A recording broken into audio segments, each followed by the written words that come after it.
look like the innocent flower, but be the serpent under it.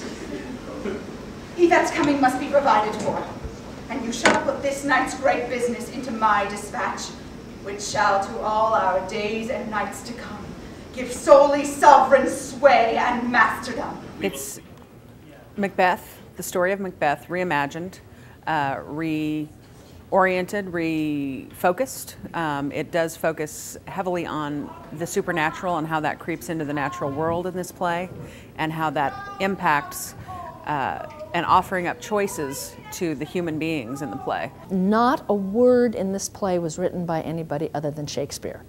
What we did is that we reordered some things, we restructured things, never really to try to make them simpler, but to try to compress them and make them clearer.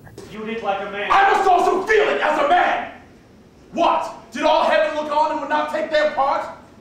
Ah, sinful Macduff, they're all struck for thee.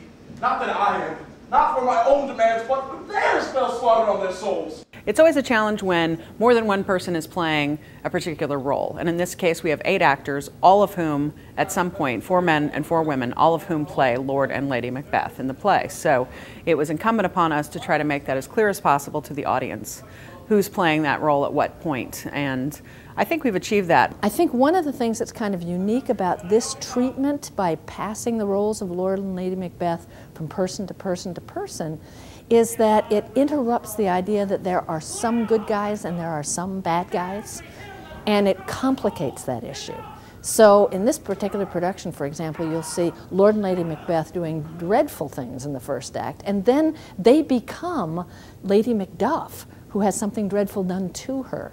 So it really asks us and kind of invites us to look at what is the impact of violence on our lives, and to take a hard look at that. Thou wast born of woman, but swords I smile at, weapons laugh to scorn, brandished by man that's of a woman born.